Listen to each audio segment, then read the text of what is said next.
All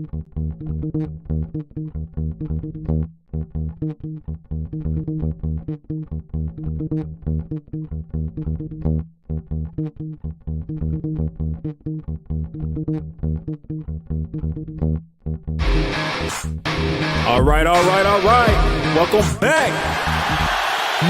Misfit Nation. Misfit Nation. The Misfit Nation Show. We are a show founded by a veteran and hosted by two veterans and a military spouse. Our mission is to get people to tell their stories to the world.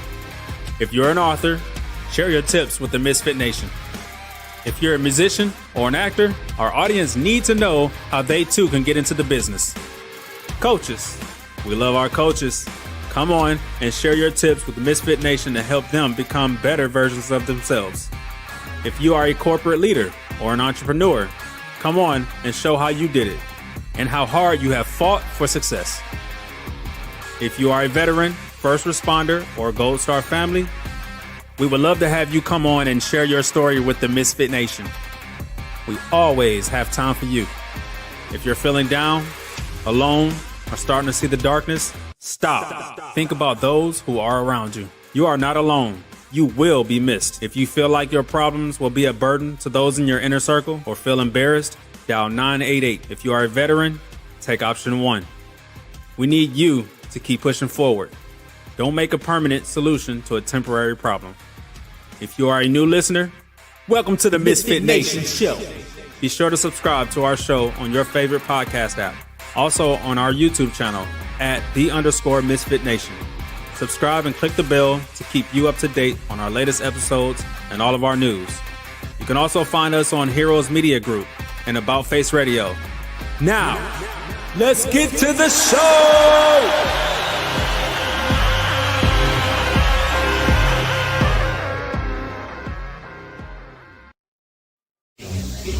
Misfit Nation, you asked for it, you got it.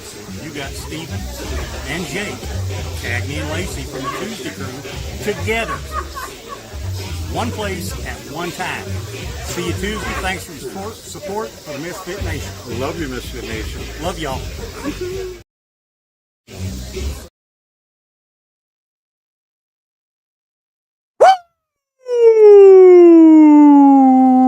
Woo! It's time! Ladies and gentlemen, before we get started, we have some bad news tonight. We can't go more than a week.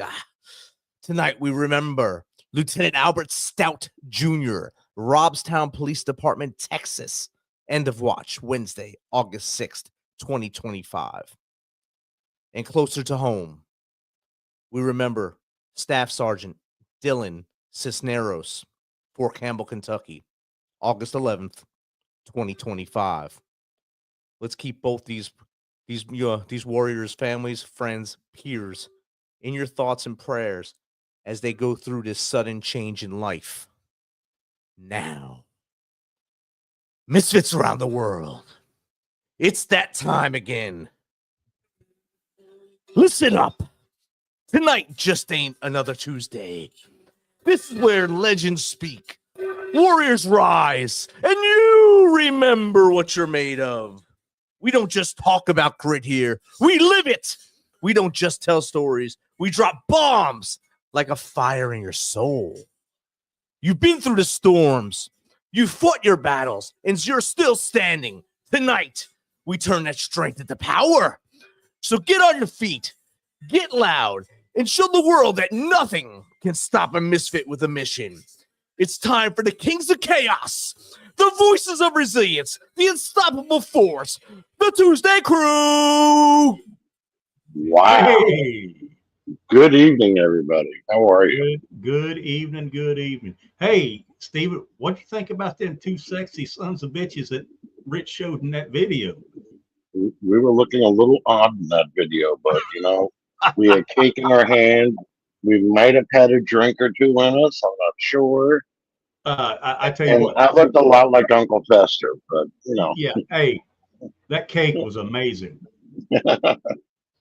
That cake was amazing. The cake was good. The night was great. The company was even better. Yes, it was. Yes, it was. And again, I enjoyed meeting your lovely wife and daughter, and like I said, putting a face to the voices that I hear in the background every now and then. And now you know who to feel bad for, right? them, yeah. Really enjoyed meeting your father. You know, the whole family that was there, and had a real good time. Food was excellent. It was good music. It was a really good time. It was a great weekend. It was good seeing everybody, and it was fun to get away from New Jersey for a little bit. I can understand. I can understand. I gotta get away from Kentucky every now and then myself. So, Mhm. of course, I did it the other night. I came to Tennessee. So, Yeah. all right. Hey, we got a pretty good show lined up for tonight. Misfit Nation, if you're out there, if you got some credit card debt, depending on what kind of credit card you got, we got a guy here this evening that's gonna show us how to get out of that debt. He's gonna give us the steps that he took, steps that you can take, and basically what the banks do to basically fraud you into using that money. I think that's kind of the gist behind it.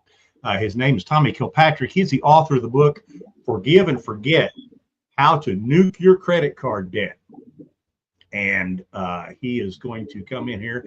I'm not going to tell his story. His story is pretty interesting. I'll let him tell that. But hey, without any further ado, let's get him in here.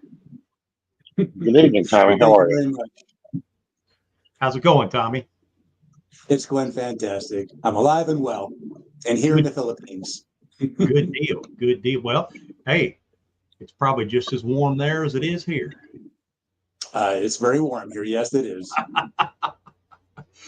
Tommy, I didn't give much of a biography on you other than you're the author of the book Forgive and Forget: How to Nuke Your Credit Card Debt, and basically was telling what you're going to talk to us about tonight, about erasing credit card debt if it's a certain kind of a card. You know, why don't you kind of tell your story to us a little bit, and then I'm sure the Misfit Nation will chime in, and they'll have a bunch of questions for you, because if they're like everybody else, I don't think I know many people that don't have at least some credit card debt and maybe can figure out how to get it erased. So go ahead, start from whenever you want to start and bring us up to right now. Well, I'm a retired teacher and I'm an author. So I had written a book on health and healing. And what had happened is that I was given an infomercial contract, and I was on the radio for about 6 months, having used my credit card and to live on. And so what happened is one of the talents got in trouble with the FTC, and the company had canceled all of our contracts of the new talent. So there I was, left with $85,000 of credit card debt. I was promised about $100,000 a month, so 85 wasn't a big deal, and then things were going to go great. But that morning, I had realized that I had no money, and I had $85,000 of debt. Yeah, I don't know what I would have done in a situation like that, but yeah, well, tell us how you got out of it. Yeah. Right. There's a little bit of depression time. So one morning I woke up thinking about my dad. He's a CPA, a certified public accountant. And I was in school to be a CPA, although I never got the credential. I can do the work. And I realized the bank does not have an invoice. So without an invoice, there is no debt. And then I remember reading the book, Modern Money Mechanics, which was required reading in our accounting class. And it talked about how the banks accept a promissory note, and what they do is they write numbers into your free checking account, and that's how they make a loan. Well, my father at the time was an attorney and a judge, and we had long conversations about fraud and does all contracts. So I do not have a contractual agreement with the bank. So with that in mind, I filed 3 federal lawsuits against the banks in federal court in Los Angeles. So you can asked me if I won. Well, that I got to admit, I watched just when I was doing my background research. I watched a couple other podcasts that you were on. So, yeah, I know the answer. So, So, well, I was called in. Well, things were going great. Well, first of all, let me just say that I watched a YouTube video and said, "Hey, file a federal lawsuit. It's really easy. The judges are really accommodating to you because they know you're pro se." So I thought, "Hey, I'll do it." So with the help of my father-in-law, I filed the lawsuits, and we were heading towards discovery. So the bank was going to have to bring one of their employees to my office to be interviewed under oath with penalty of perjury, and they were going to have to prove that they had an invoice or a promissory note, and someone had to swear out that I actually had a debt. Well, I got called into court by the judge, and the defendants weren't there. The banks weren't there. I was there. So the judge said, "Mr. Kilpatrick, do you have a credit card?" Well, let me start at the beginning. Oh, we'll get to that later. Do you have a credit card? Well, it started off as a gift card. A gift card? Pull your card out. So I pulled the card out. What's it say right there? Credit card. You're an idiot. Get out of here. So he dismissed my 3 cases. So there it was. Back to square one, $85,000 of credit card debt. I thought, oh my gosh, I'm going to be sued and it's just going to be a loser. So a month later, I happened to look at my credit report and all 3 bank alleged credit card debts were gone. My credit score increased. I got my credit score improved after that. So does it work? Well, it worked for me. well, yeah. Now, let me. Okay, so you got this bank credit card. So, like, and I imagine a lot of our listeners, you get them in the mail all the time. You'll get a card from a bank that says, "Hey, all you have to do is activate this card, and you've got let's say $1,000 line of credit." So if I take that and I put $1,000 on it, technically I don't have to pay that. Well, first of all, I'm a doubting Thomas, so I encourage you both and your listeners to be a doubting Thomas too. So don't believe anything I have to say.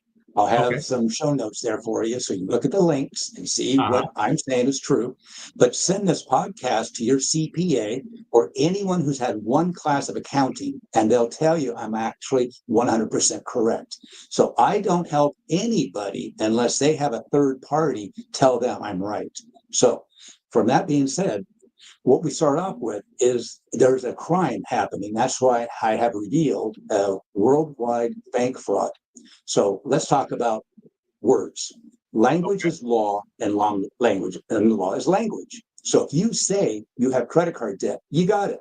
You got to pay it. Sorry, I can't help you. But we're watching TV and we see a bank robbery, and they always say alleged. So a mind is like a parachute. Military parachute, it only works when it's open. So I'm asking you to and your audience to be an open mind to say the word allege. So once you start the word allege, now you force the bank to provide the evidence that there's actually a debt, which they cannot prove. So that's what is going on, is that there are true credit cards. So I'm not trying to tell you to get out of debt. This is not a get out of debt scheme, okay?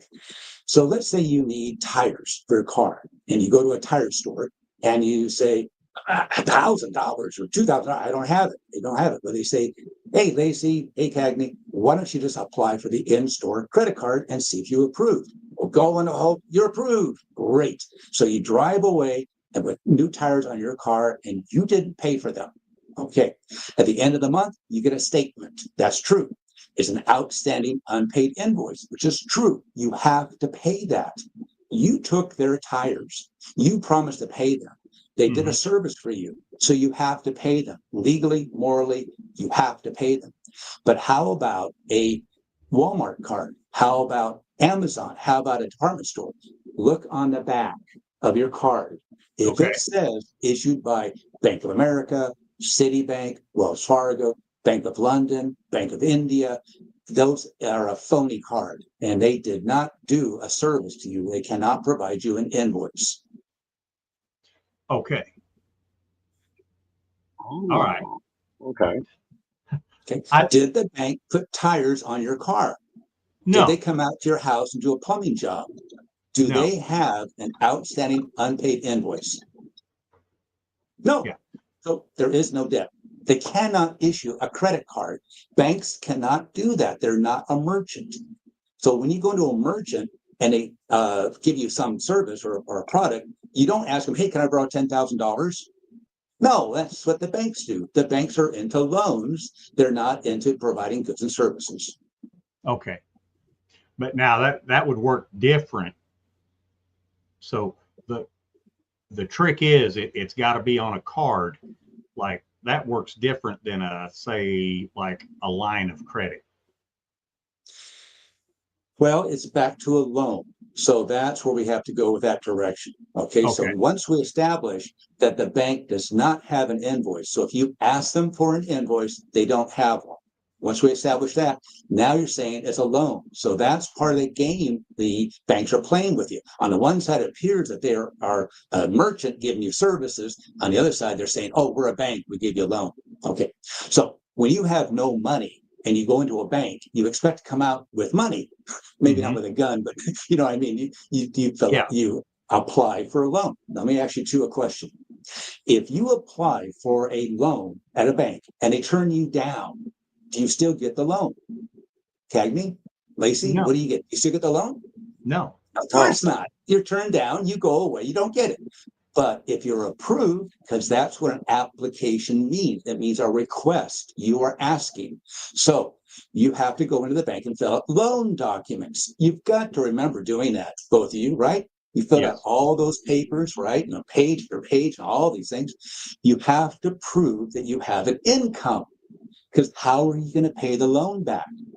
The bank is taken into court. The judge says, you're loaning money to people who don't even have a job, who can't even, that's predatory. So the banks can't do that. They have to make you prove you have an income. So they say, judge, he provided these stubs, you know, that we thought they could pay it back. Okay. Then you have to have collateral. You have to have your car, your home, or if you have a personal loan, you put up your yacht, because that's the only way the bank can legally take that away from you, sell it. And if they come up short, that's too bad for them. If they come up long, they don't get to keep the extra money. They have to give that money back to you. So that is what a loan is all about. You have to have a credit report to show a history, and your credit score determines the interest rate. But the last thing you do is you sign a promise to pay it back. You can't get a loan without promising to pay it back, or it's a gift. So if I give you something, it's a gift. If I work a loan document out and you agree to it, we have a meeting of the minds, well, then that's a loan. We have a loan contract. So there was no promissory note. And that's the only way, that's in your show notes on the second link, is to the book, Modern Money Mechanics, because that was required reading. And what it says is banks accept a promissory note and they write numbers into your free checking account. That's how banks issue loans. Okay. All right. Okay. So basically, this is a loophole that they haven't closed, or they're just not. They're not counting on people to be smart enough to question this. Well, that's what it is. They're pulling the rabbit out of the hat, and people are like, "Oh, they would never do that." That's what you did. Is it a loophole or is it a crime? You see, they have this intentional. So they are setting you up with fraud. Okay, so how do you get out of this bank issued alleged credit card debt?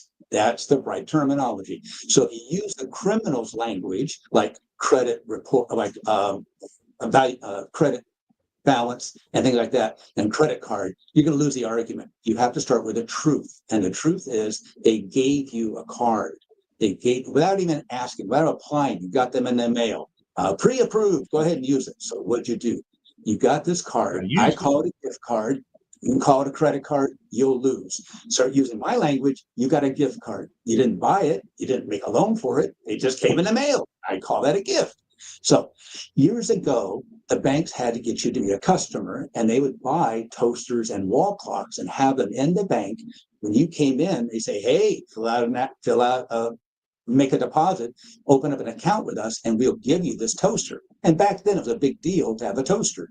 Yeah. And then there was an ad in a paper. One time I saw that said, come into our bank, deposit $25, and we'll match it in 90 days. So what did I do? I took my $25, put it into my savings account, waited 91 days.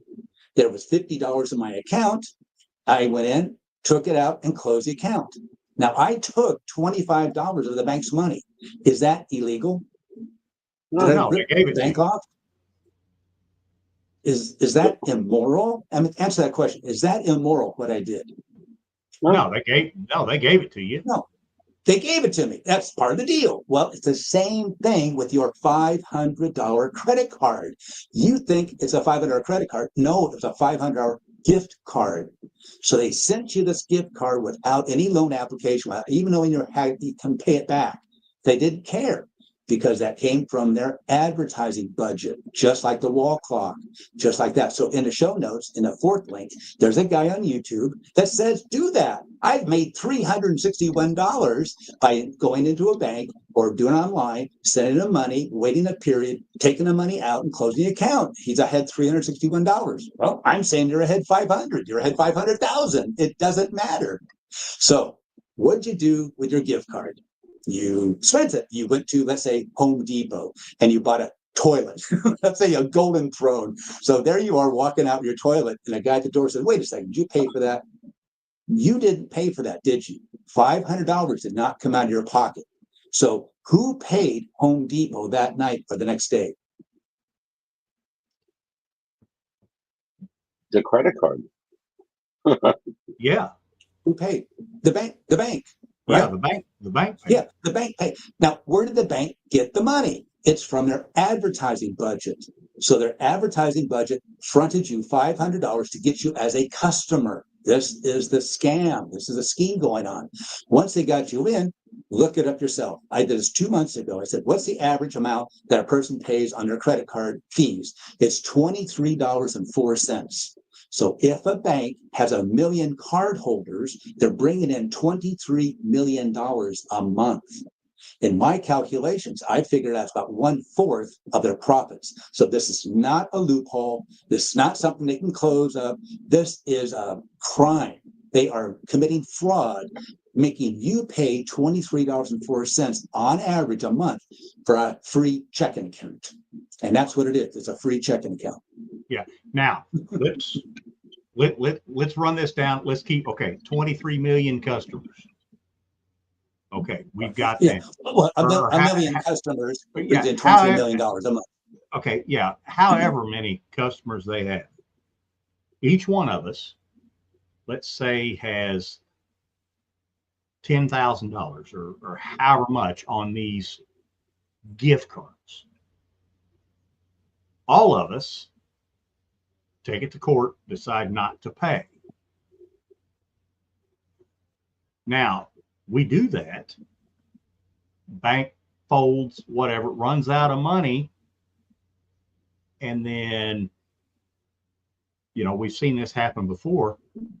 They put the taxpayers on the hook for that money that they lost. Now, doing what I'm doing, aren't I cheating the American taxpayer? Well, there you go.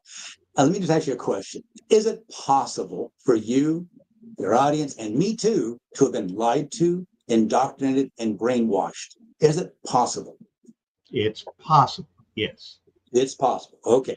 So if you've been lied to, a lie is a lie, and we can see that. But what happens if it's generational?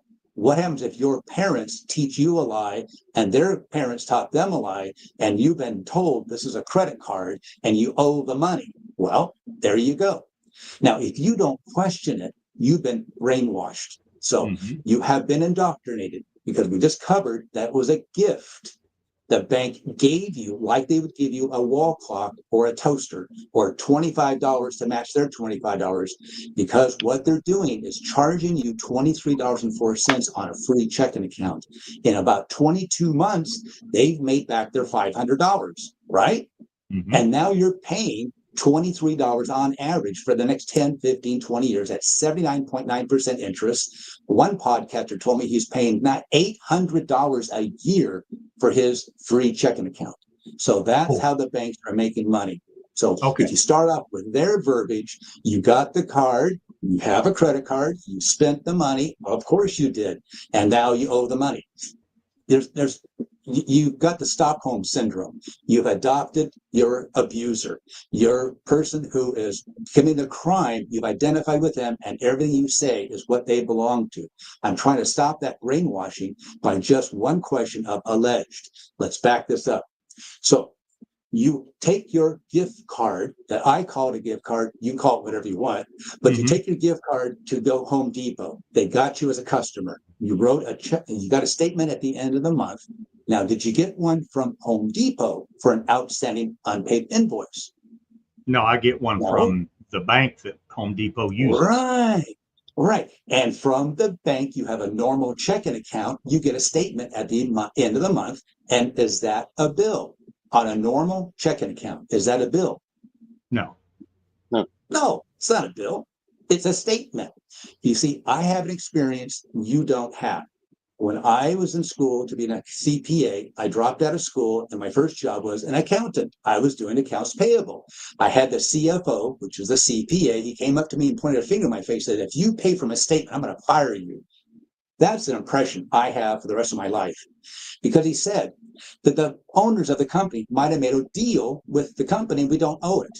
There could have been a crossing in the mail. We could have mailed a check last week, and you don't know that. Don't pay from a statement.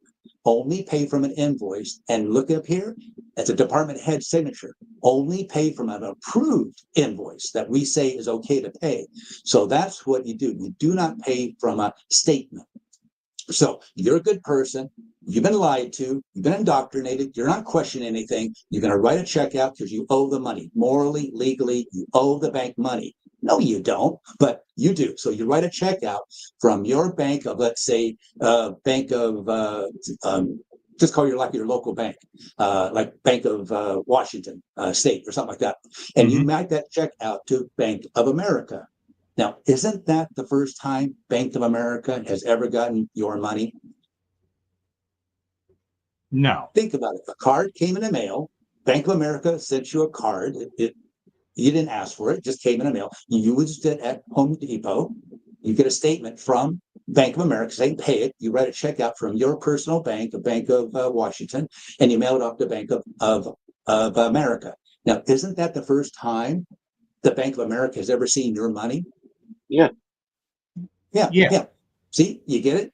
So banks are only about loans. Remember I said, if you have no money and you go to a bank, you get a loan, you walk out with money. The opposite is also true. And that's in your show notes in the very first link.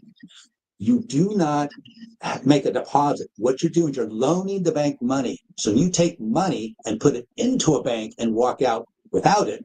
You are loaning the bank money. Yes. Now, in the Federal Reserve book called Modern Money Mechanics, it says right there mockingly, it says, of course we don't take depositors' money and pay it out to us other people. We don't loan that money out to other depositors, other people. There wouldn't be enough money. So what they do is they have you sign a promissory note, and then they write numbers, any numbers they want, into your account. So you wrote a check out to the bank. You loaned $500 to the bank, and then as you spend it, it goes down. As you make deposits, it goes back up. So every purchase you've made since then has been with your own money. So you put money into your checking account, you use it with a debit card. So in the beginning, your credit card is a gift card. Once you send money to the bank, you've actually loaned the bank your money. It's your money in that account. Every time you've used your money is through your debit card. So your credit card is not a credit card, it's a gift card. And then once you send money to the bank, it turns into a debit card.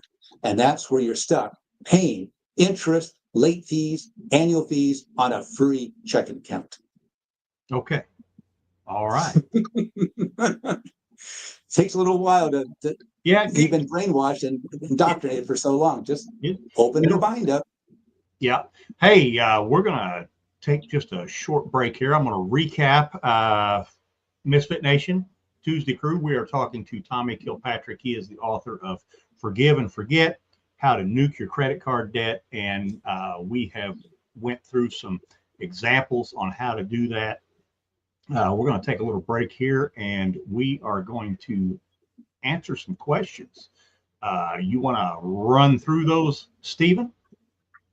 The ones to us? Yeah, sure. Yeah, do them too.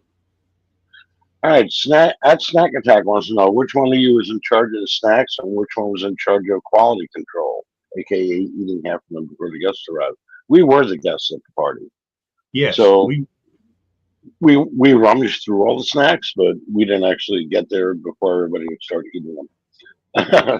And I must say the snacks were good. Yes, they were.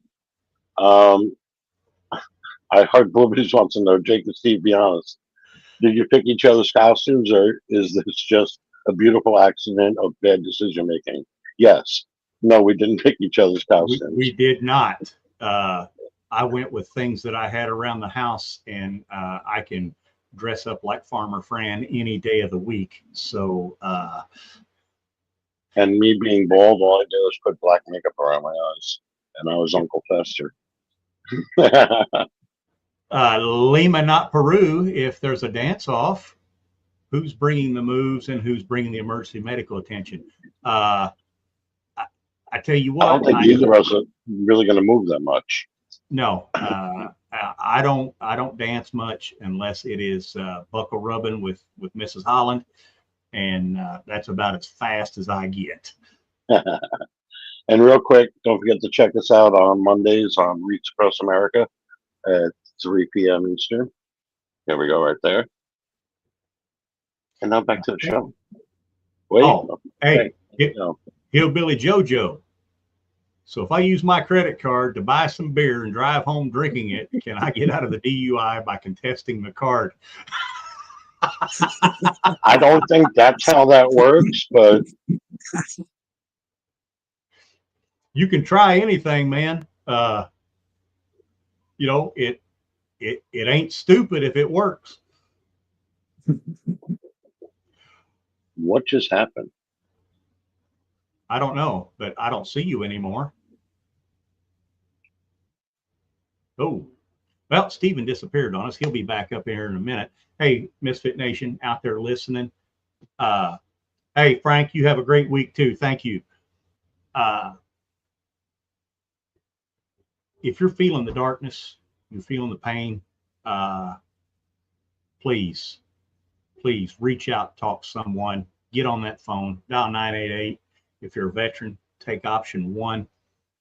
Somebody there will be there to talk to you. If you don't get the answers that you want from them, contact us. Jake at the Misfit Nation, Stephen at the Misfit Nation, info at the Misfit Nation. Drop your phone number in there. We'll call you, or we'll send you our phone number. You can call us at your convenience. The world is too beautiful with you in it to not have you here tomorrow. And this hit kind of close to home this week. So just do that, please. We love having you in our audience, and we love having you here on the planet. So please reach out to somebody. There's no problems that cannot be fixed. You might think that they can't be fixed, but I'll be truthful with you right here. I'm living proof that problems can be fixed. So, talk to somebody about it and get those problems fixed. Welcome back, Stephen. I guess he can't hear yet. All right, Tommy, we'll get back to it here. So kind of take us through the framework of exactly how to do this and how talk about some, after we do that, I want you to talk about some mistakes that people make when negotiating with banks with these gifts or loans or however we're going to call them. So go ahead, the floor is yours. Well, let me just tell you that I had a friend of mine who had a dormant charity, and she gave it to me, and I revamped it into credit repair. And so a lot of people that came to our charity also had alleged bank issued alleged credit card debt. So I would write a letter to the bank and it'd be off their credit report. So that's all we wanted. Was what happened to me is they do a click and I remove it off your credit report. So that's all it needs to be done. I helped about 1,000 people over about a 10-year period. Some of the ones that had larger amounts, the banks would push back 50, 100,000, and they would maybe do a lawsuit. You can't stop them from doing a lawsuit. Okay.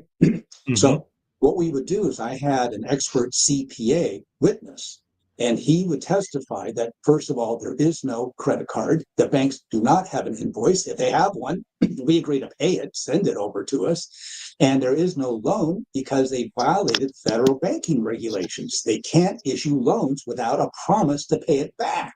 So that's where we would have that argument. So it was very effective because the bank's attorney would meet us out in the hallway and go, okay, what do you want? Click. That's all we wanted was it off the credit report.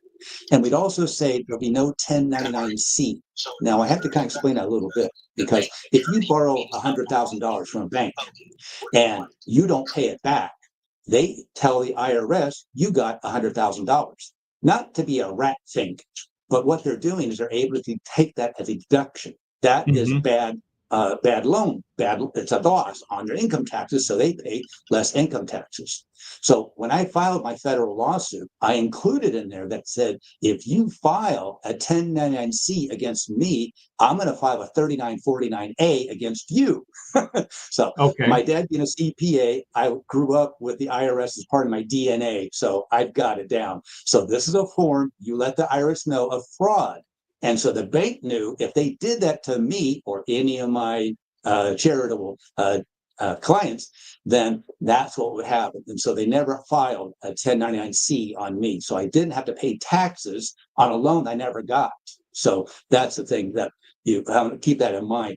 So what we would do is write a letter to the bank, and that's one of the weakest things you can do. Okay. What would be a little stronger is if you had your CPA also write a letter to the bank, because what you're asking the bank to do is to close your free checking account. That's what you're saying.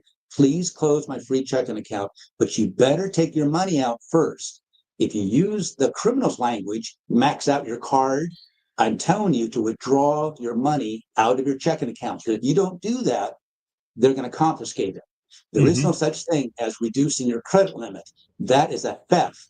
The bank has gone into your free checking account and took out, let's say, half. Now you have $250 credit limit. Oh, they lowered my credit limit. No, they didn't. They took $250 out of your account that you put in there. So there is no such thing as that of a credit limit and things like that. So have your CPA write a letter to the bank saying that, first of all, if there's an invoice, send it. I agree to pay it. 2, you could never have done a loan because you don't have a promissory note. If you have a promissory note, show it to me. I want to see that. And then you have your attorney. Oh no, now you're talking $200 or $300 for an attorney letter. No, there's a thing called Legal Shield. It was from prepaid legal. It's $29 a month, and you have an attorney for a month. You don't need to do it any more than that. And have that attorney write a letter to the bank saying fraud undoes all contracts. It's over and over. The Supreme Court's ruled multiple times that you cannot be obligated to a contract if they're fraudulent, if they're criminal. So you also could make it stronger by having a lawsuit, but you don't file it. This is the thing. You fill out, like my lawsuit, fill it all out, all the discovery, and the bank gets a brick of legal paperwork. Then here's the best part, an injunction.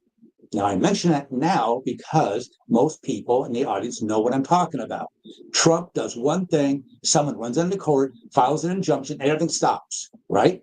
Yeah. Same thing. So you're not filing this in court. You're not paying any court fees. You're letting the bank know if they sue you, you're going to file immediately an injunction. And what that does is tells the judge that these people have no case, and they have to bring a certified copy of the promissory note, an unpaid outstanding invoice, and an affidavit of debt. We're asking for someone in the bank to swear out on the penalty of perjury that they're going to go to jail or be into a fine if that's not true, that they have the documentation that you have a debt. If bank does not provide that, they're in contempt of court. So everything stops. So the bank knows they're a criminal, you know they're a criminal, and all you're asking them to do is click off your credit report. That's all you're asking to be done, and no 1099-C, and that's in the paperwork. So that is how you want to effectively deal with your bank-issued alleged credit card, which is Okay. actually a promotion to get you to be a customer, and they make money off of you, and you're just getting off the merry-go-round. You're getting off this debt cycle, and you're saying, no, thank you. Okay. All right. We had a question come in from DevilDog0312. What made you first question the legitimacy of your credit card debt? Thank you for that question, Devil Dog. Yeah. It was when I was saddled with $85,000 of credit card debt. Remember, that's what I thought it was. And I woke up one morning realizing they don't have an invoice. And that's the only debt instrument you have to prove you have a debt. So you have to have the invoice, they have the date, the product you took, the service you provided, they provided for you, the terms and conditions. Oh, back to that. You use the card and you have to apply, you have to conform to their terms and conditions, not under fraud. So you don't have a contractual agreement with that bank. So that's how I realized that, wait a second, there's no invoice. And I can't be the first person. I'm an accountant. I know how to count and I have a memory. So that's why I remember from the book, Modern Money Mechanics, it was required reading. And I know banks have to have a promissory note. You got to promise to pay it back. And then that's how they make a loan. Well, if you didn't promise to pay it back, I'd call it a gift. So it took this, my experience, but I can't be the only one. So I'm thinking, why doesn't everybody know this and do it? Well, probably they're having you sign a non-disclosure. So don't be surprised to work this deal out. You have to sign a non-disclosure because they don't want this in court. They don't want this to be in a court record that anybody could look in that court record, see my complaint, or I file the same thing and they'll win. But since you don't win, nobody knows about it, then the fraud, the lies, the indoctrination, and the brainwashing continues even to this day. Okay. All right. Well, yeah, I'm definitely gonna. I do have a CPA friend. I will send him a copy of this podcast, and I'm gonna have him look at it and just see. Now, this really it don't affect me right now because I learned with number two, credit card debt is bad, so I stay away from it. But well, you can ask me. You can ask me. Do I have a credit card? Yes. Well, wait a second. Okay. You Okay. got a credit card? And yeah, and you know all this? Yes. I was off grid for about 10 years. I was on farms. I didn't have any relationship, any connection with money and stuff. I took a vow of poverty, kind of like a monk. So I took a little trip. So I was going to the Philippines and I needed to buy an airline ticket. So the only way you can do that is with a credit card. And I needed to rent a car with a credit card. It doesn't work with a debit card. They need to know you're going to have the money to pay it if they put charges on it, right? So I applied for a $500 credit card with Capital One, and they gave me, that's the important words, they gave me a $500 credit card, okay? Mhm. But I had no score and nothing on my credit report. It was blank. So how did I do that? I was a previous customer. I must have been a good customer to have just given me out of 10 years or 12 years later, they gave me this credit card. They're one of the banks I sued for $35,000 of alleged credit card debt. So I'm telling you, you can close your free checking account and turn right around and apply for a credit card. And I'm telling you, your score is going to go up because it's off your credit report because it was derogatory. And now they would issue because they are into getting a customer. A customer makes them $23.04 on average. So they don't care. They know somehow, some way you're going to screw up. So I got a credit score of 550 once I got the credit card. And then I got a little loan from a credit union and it boosted me up to 625. And I use the card 10%, so $50. I use every month. I pay it off, never be late, and it's not an annual fee. So the bank is going to get nothing from me. This is my free checking account. And so I know it's my money. I know it's a scam, but they're not going to get a penny from me because I'm one of the 12% of the people who don't pay anything. But for you rest of you people, get back in the cycle of things. Well, it's up to you what you want to do. But here's a way that you can not get out of your credit card debt, but to close your free checking account, but take the money first because they'll steal it from you and they won't give it back to you. So close your account first, but take the money out first and close your account. And if you want to reapply, it worked for me. So there you go. All right. We got another question that popped in. Stephen, you back with us? Can you hear me? Yes, I can hear you. I'm back with you. I have sound again. I don't know what the hell happened. I was in and out. I actually shut everything down and came back in. Anyway, at EFNA Man wants to know, have any CPAs or financial pros ever tried to debunk your claims, and how did you respond?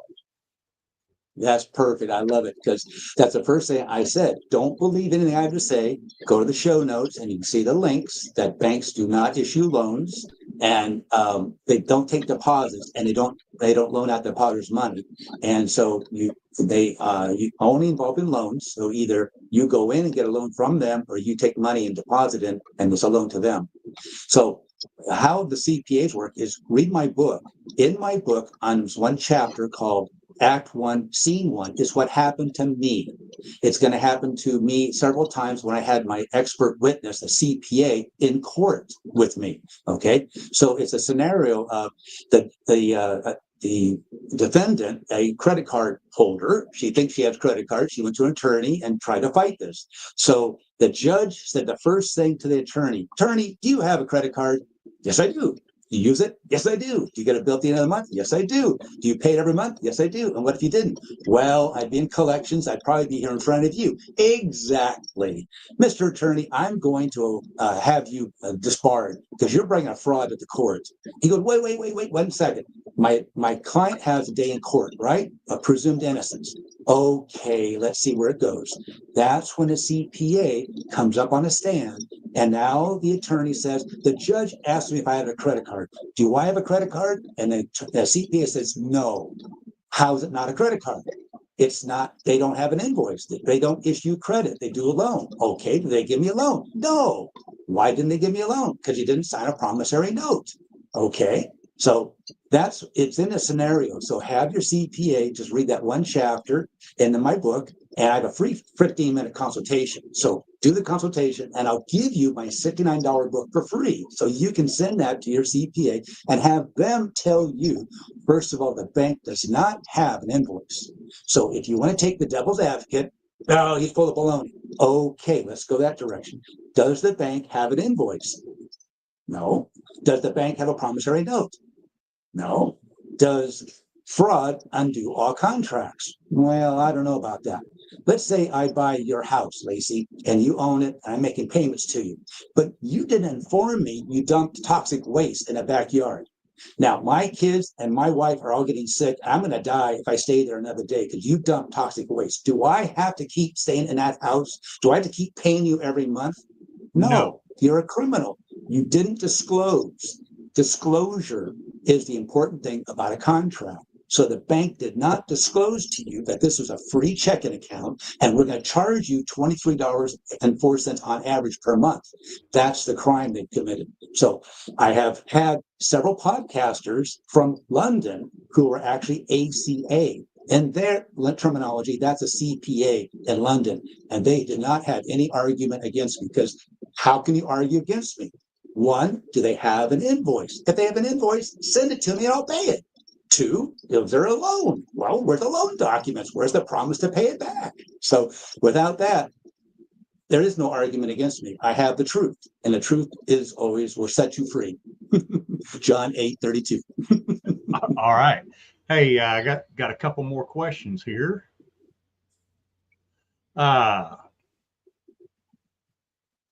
Suleiman Splash 2019. Did you move out of the States to get away from the courts of creditors? That's a good one. Oh, no. I had the wife about 13 years ago now said, "Get out and take the dog with you." And that was the best thing that ever happened to me. So I took a vow of poverty and I became homeless on purpose. So I traveled across the United States, mostly on farms. And so when I decided to come to the Philippines, I looked up WWOOF, this Worldwide Opportunity Organic Farming. And that's where I found farmers here would invite you to come and stay at their place. So I have room and board, so I had a place to stay. And I teach farmers how to build dome houses out of bamboo. I'm also teaching them how to do vertical gardening. So no more bending over. And I'm also involved because I used to have 5 medical clinics. I'm here to open up free medical, kind of self-managed medical care for them here. So that's what I did with the military. I had a location in Temecula, and we had an office there. We dealt with Camp Pendleton. So I was invited to the first time the Marines ever admitted PTSD existed. And that's where I had set up my chairs, different devices that relax the soldiers. They don't call Marine soldiers, but then I treated the Marines there. And I had chaplains come up to me and I said, they would tell me, I have a lot of men who are suicidal. What can you do for me? I said, I want the extreme PTSD. I don't want the minimum. I want the most extreme PTSD. And they would put them in a bus. They would come to my clinic, and in 4 or 5 hours, they would leave like marshmallows. I had chairs that gave them massage. I had beds that gave them massage. I had foot bath ionizers to put their feet in a bucket of warm water, and scum would come out of them, and they'd get energized. I had all different kinds. I had far infrared dry sauna. I had essential oils. I had relaxing music. I had energized water. So in a matter of 4 to 5 hours, they walked out without the stress, and they found that I was the most effective treatment they've ever had. Well, why did you get a contract? That's because Cunningham, he was one of the representatives in that San Diego area. I later learned it was a bribe. I didn't know this at the time, but you had to go to him to put a bribe to get the military contract. So that's what he got put in jail for. So no, I didn't escape anything, and I'm a completely open book. So I'm here to help and heal the people here of the Philippines. All right. Hey, we got time for one more question. Oops, sorry about that. At Juju Beans 34 wants to know what's the success rate of people who follow your letter writing method. Well, you don't believe me. I could say 100%. Then how do you know? It's just think it through a little bit. Sit down with your CPA and go, wait. Now, the CPA, my dad was very, very strict and very conservative. So they'll probably won't do this. But all you can do is ask them, is this true? Does the bank have an invoice? And if you ask the bank to close your checking account, will they do that? I think so. So you ask them to close your checking account. You'd also ask them not to send you a 1099-C. That's an important thing to put in there.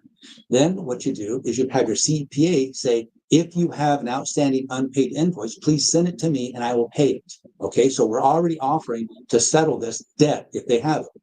On the other side, you have them say that there is no loan because there is no promissory note. Now, think about this, folks. If you buy a share of stock and now you're a holder of a bank, it's your bank, would you want your bank to loan out your money to people who don't have an income? Crazy. No. Would you want to loan out your money to people who can't pay it back? No. Would you want to pay people, loan people money who don't even promise to pay it back? There's something wrong with this whole scenario. So don't believe me. What's it going to take? Write a letter. So what's going to happen to you? You write a letter, they close the account, and then you ask it to be off your credit report. Well, what if they don't take it off the credit report? You send what you sent the bank to the credit reporting agency and say, this is a fraudulent account. This is an error on my credit report. And guess what? It's off your credit report. So if it's off your credit report, isn't that what you want? Yeah. And if they sue you, fine, bring it on. Because now you can go to court with your injunction, and it's going to stop in 30 days. And you can do it yourself. It's not difficult. It's not scary at all. You just look it up. I can help you. Just fill out the thing. They send it into court. And now they have to prove to the judge. And if they don't do it in 30 days, they're in contempt of court. So you'll be fine. All right. Well, hey, I tell you what, this hour has zoomed on by. We're going to have to wrap things up and get out of here. Real quick before we go, what's 3 things that Tommy has to do non-negotiable every morning before, when your feet hit the floor? Make my bed. So it's always bring order back into my life. I always say in my language here, my own aga, which means good morning to my fiance. So that's the second thing. Okay. And then it's take on the day. Let's bring it on. I just can't wait to jump out of bed and do a podcast. I got another one later on. I got 17 more lined up. I've done about 72 of these in the last 3 months. So I'm excited about this. So what's going to happen is from sales of the book, finances, what I'm doing here in the Philippines. So it's going to help farmers become more independent. They're able to sell kits on dome houses that they make out of bamboo for free. And so that's what I'm up to. So, yep, that's what I do. 3 things. All right. Well, hey, thank you very much for coming on here today, Tommy. And, enjoy what's going to be left of you've got a whole day ahead of you there in the Philippines right now. So enjoy your day. ToosDay Crue, thank you for jumping on this evening. And remember again, if you're feeling the darkness, get on that phone, dial 988, take option 1. If you don't want to do that, find somebody to talk to. Email us, we'll talk to you. And we want to have you around. Want to remember the families of Albert Stout and Staff Sergeant Dylan Cisneros. Keep them in your thoughts and prayers. And Misfit Nation, ToosDay Crue, we will see you next Tuesday. Any parting words, Stephen? No. Thank you, everybody. Thanks for hanging out. Thanks for the questions. It was a good night. You did make a badass Uncle Fester, though. Thank you. Good night, everybody.